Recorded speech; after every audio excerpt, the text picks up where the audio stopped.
പിന്നെ നമ്മുടെ വിവാഹത്തെക്കുറിച്ച് പറയുകയാണെങ്കിൽ ഇപ്പോൾ ആശ ഡൈവോഴ്സ് ആയിട്ടിരിക്കുന്ന ഒരു വ്യക്തിയാണ്. അപ്പോൾ ആശയുടെ ഡൈവോഴ്സിനെ കുറിച്ച് പറയുകയാണെങ്കിൽ ഗുരു എതിർത്ത ഒരു വിവാഹം ഡൈവോഴ്സിലേക്ക് വരെ എത്തുമെന്ന് ഗുരു ആദ്യമേ തന്നെ പറഞ്ഞിരുന്നു.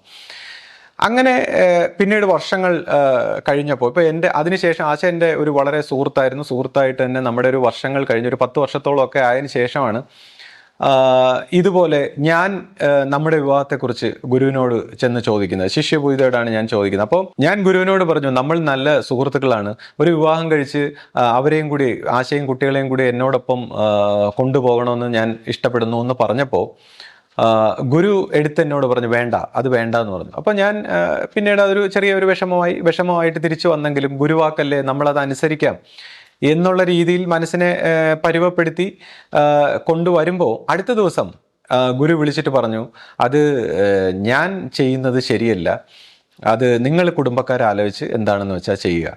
ഒരു ആശ്രമ സ്വഭാവത്തെ ചിന്തിച്ചപ്പോൾ ആര്യ സമാജമൊക്കെ ഉണ്ട്. അപ്പോഴാണ് ഈ ശ്രീനാരായണ ആശ്രമം, ചെമ്പഴന്തിയിലുള്ള ആശ്രമത്തെക്കുറിച്ച് ചിന്തിക്കുന്നതും. അപ്പോൾ നമ്മുടെ ഗുരു വർഷങ്ങളോളം അവിടെ സർവീസ് ചെയ്തിട്ടുള്ളതായിട്ടൊക്കെ നമ്മൾ വായിച്ചിട്ടുണ്ട്.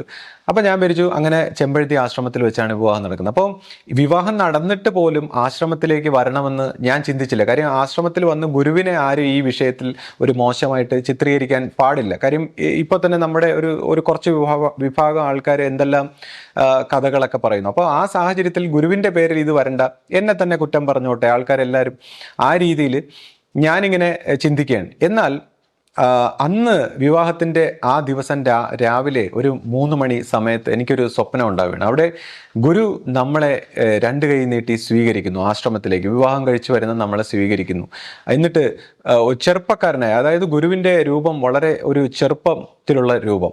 അപ്പോൾ ഈ ചെറുപ്പക്കാരനായ ഗുരു നമ്മളോടൊപ്പം ആശ്രമത്തിൽ നടന്നു വന്ന് പർണശാലയിൽ നമ്മളോടൊപ്പം നമസ്കരിക്കുന്നു. ഗുരുവിൻ്റെ തന്നെ ആ രൂപത്തെ ഗുരു നമസ്കരിക്കുന്നതായിട്ടും അങ്ങനെയൊക്കെ കണ്ടു. അപ്പം ഞാൻ നോക്കുമ്പോൾ ഇത് ഗുരുവിൻ്റെ ചെറുപ്പത്തിൽ സർവീസ് ചെയ്തിട്ടുള്ള ഒരു ഭാഗത്ത് ഈ പറയുന്ന പോലെ ഗുരുവിൻ്റെ ഒരു ആ ചെറുപ്പത്തിലുള്ള ആ ഒരു ഗുരുക്കന്മാർ, വളരെ ഇൻറ്റൻസ് ആയിട്ടുള്ള ഗുരുക്കന്മാരുടെ ഒരു സൂക്ഷ്മ രൂപങ്ങൾ ഓരോ സ്ഥലത്തും ഉണ്ടാകും എന്നുള്ളതാണ്.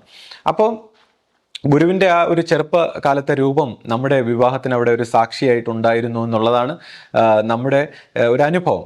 അപ്പോൾ ഈ ഒരു സാഹചര്യത്തിൽ ഞാൻ പിന്നെ വിവാഹം കഴിഞ്ഞതിന് ശേഷം നേരെ ആശ്രമത്തിൽ വരികയും ശിഷ്യപൂജിതയെ കാണുകയൊക്കെ, അതൊന്നും ചോദിക്കുന്നു.